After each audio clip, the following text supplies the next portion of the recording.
Yo, it's your boy Logos. Now, I want to react to this viral clip of a guy giving his perspective on the modern dating scene.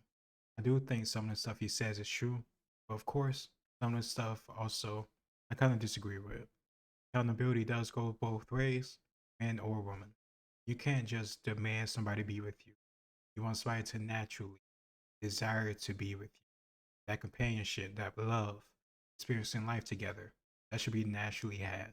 Not because she feels guilted, not because you made demands, not because she feels like she has no other option. You don't want to be a second option. And I think the best way to do that is to focus on yourself and improve yourself. You can't control the world, control yourself. If you're working out, if you're doing everything in your career, your personality to be a better person, eventually it's going to happen. And having your whole life, your happiness, whether or not you're content, depending upon if you're in a relationship or not, is unhealthy to a certain degree. Because if that person leaves you, you don't want to be left falling apart. Of course, you're going to be sad, you're going to miss them, but there's a line that you shouldn't cross. You shouldn't be thinking about ending yourself or anything like that. Go back to focusing on your purpose, no matter whatever it may be. It's up to you to decide. But that's just me. I'm not perfect. I don't have all the answers. That's just how I see it. Let's see what this guy got to say. Serious question to all you guys out there. What makes you never want to settle down? Mainly watching what happens to men that settle down. This is a depiction of a man endlessly pouring attention onto a woman's ovaries and her remaining unappreciative. But that's where you messed up to begin with. If all you're doing is just pouring your everything, your attention, your time, your money, everything into this one person who may or may not even be reciprocating it, you're an idiot. Like, of course, when somebody reciprocating it, you should be giving your all to them. But at a certain point, too, you have your own interests, your own boundaries, your own goals, your own ambitions. You need to put time to that. If something happens in your control or out of your control, what are you going to do? You're going to be lost. And that's not me saying, have a wall up when it comes to people.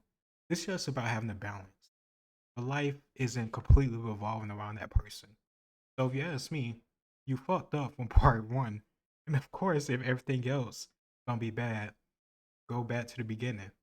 You can see where you initially messed up. This also is something that happens after commitment. She goes, "Please commit to me," and we go, "Okay," and she goes, "Fuck you." I've dubbed this term the FFB, which stands for the forever fuckboy. It's really more of an intermittent thing. Here's an example schedule, not very many breaks in between. I mean, is it like something that happens like in the birth canal? Exactly the opposite. This is my experience, and this is how much I trust women, and this is when I started lifting weights. I got to see how women treat short-term men, and it's like, why would I be long-term? I totally get it if obviously you are attractive and successful and you can still pull. But I mean, I've met men in their 50s, in their 60s, some even in their 70s, and they're still single. Well, I'm not gonna just forget this. Like, how does one become an FFB? It's experience. We all start out as good. I don't know exactly what she means by forever fuckboy. Is she talking about this whole idea of guys not wanting to be with her? Or because that's another thing too. It's her experiences. So many people, men and women, saying nobody wants to settle down, nobody wants to be serious, nobody's trustworthy. Maybe it's just the people that you're deciding to spend your time with. Because not everybody is out here single. Everybody is out here suffering or unhappy with who they're with. Like, of course, not everything's gonna be perfect every second, every day of your relationship, especially long term. That's the thing people don't seem to understand nowadays. Everything has to be perfect. You always have to be happy. That's not going to be the case. Single or not, happiness is fleeting. Like, something could happen at any moment. You can get a phone call, you get some news, you could read something that pisses you off, and there goes your happiness. Especially nowadays. So this whole idea of happiness and having this warped perspective about relationships is another reason why, in my opinion, which is, just my opinion, is why people are suffering. Boys, we watched our Disney movies just like you, and then when we get into the dating pool, we start to understand, okay, well, things are not really like the movies, but that's okay, and we learn how to interact. Some of us end up getting good at it, and when you get good at it, that just destroys you. You just go, why would I ever commit to anyone? Here, I drew you up some I game disagree. theory. This is a I good girl. disagree.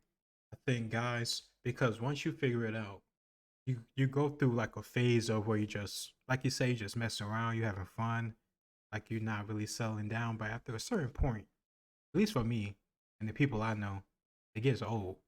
Like you really don't care about the person. You really have no strong bond. It's just, an interaction, like, sexual transaction. There's nothing really deep. I don't think most people want that forever.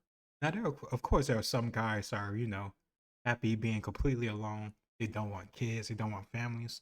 That's good for them. That's perfectly fine. And that's the same way for some women. I just don't think that's majority. We're a species. We're people that need companionship. That's why solitary confinement is so horrible. Locking somebody away, isolating them, just not natural. It's not good for a human being. And a bad girl and a good boy and a bad boy, and this is loyal and not loyal, and this is loyal and not loyal. So this is why I say that experience destroys innocence. He made a Punnett square like them genetic boxes that we did like in high school growing up to understand genetics and pass down genes. So he's deep into this. Because we usually all start out good. We usually start out as good boys and good girls, and we both want to be here. I want to be loyal and get loyalty, and then we're both happy. But we don't know when we're dating a cheater. There's no label. They don't come with a sticker. So if I trust you and I think we're here, and then I find out you're not trustworthy, well, now we're at my last option. And I can't get you to be loyal. That never works. So my only option is to also stop being loyal, which is my third favorite option. It's the second one for the bad boy because he prefers having other girls over loyalty. And it works the same way with you. When you trust a guy and he cheats, that's your least favorite option, and then you have to switch, which is your third. And after enough of that getting hurt by the secret bad girl, like going from 1 to 4 is a hell of an experience. So after Course, I would say, just walk away. After a certain point, you can see their values and their trust is gonna align with you. But let me be frank or be honest. Within the context of what you're saying, I would imagine this is like, high school, early college. So you have less experience with people.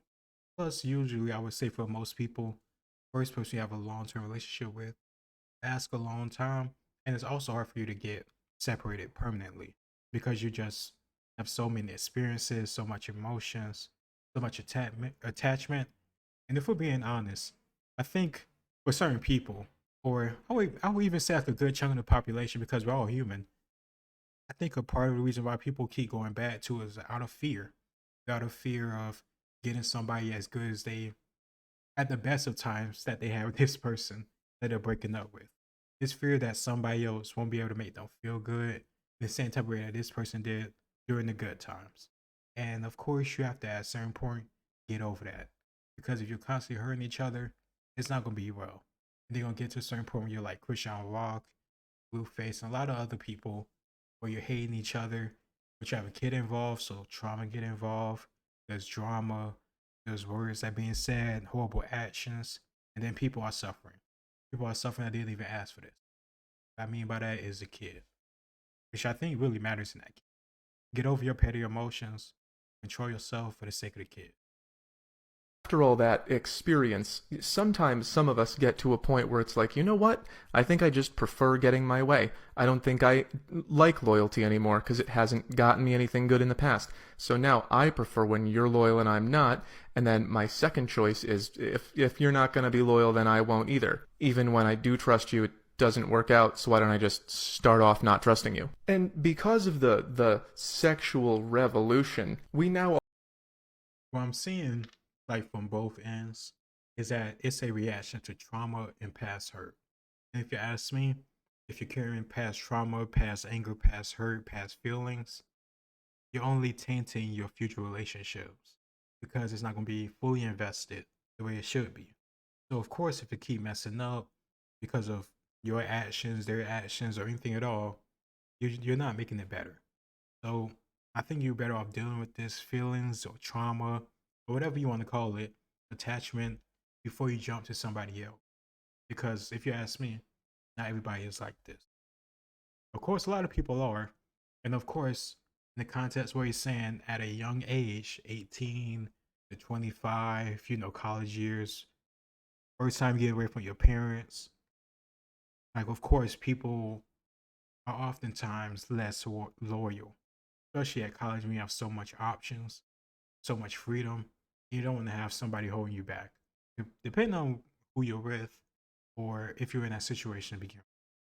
Are at a point where nobody's offering loyalty to start, and everybody is, I'm seeing other people, you're seeing other people, and if I am a good guy deep down and you are a good girl deep down, that's my third favorite thing and your third favorite thing, but still nobody stands to benefit by switching. If I am seeing other people and I stop, now I'm a sucker because you're seeing other people and I'm not.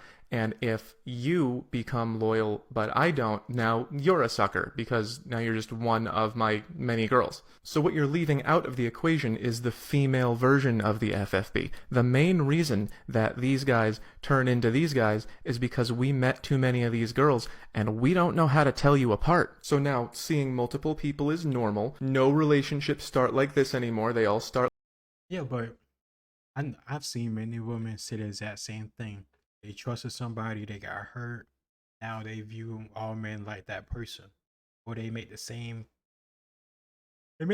pick at men, and then they act shocked when they get the same results, and then they say all men are like this. So it goes both ways. It sounds like trauma, lack of accountability, and just seeing it skewed from your own side. Because women do go through this. It's a human person. It's a human problem. Because this is all about interaction. You're taking a chance when you go with this person. You don't know how it's going to play out. You don't know their ethic, their morals. You don't know the future. So you're rolling the dice on it. But this whole idea of constantly not going all the way in because you're afraid of being hurt, you're never going to get what you want. Because you're going to probably get played, or you're going to play somebody else. And if you play somebody else, you might play somebody that was actually loyal, cared about you. And then what?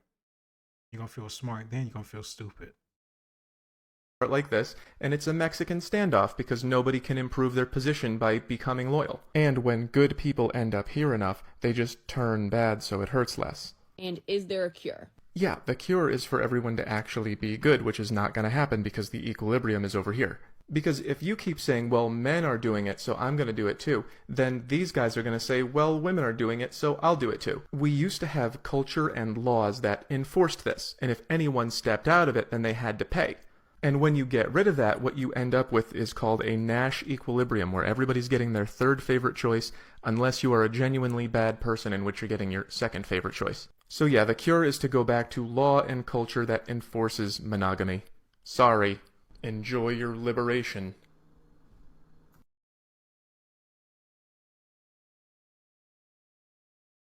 Like, I understand what he's saying, but like I said, well, he even touched at the beginning. Both sides got to be honest. Both sides got to come at it from a even playing field, or as about as even as you can get.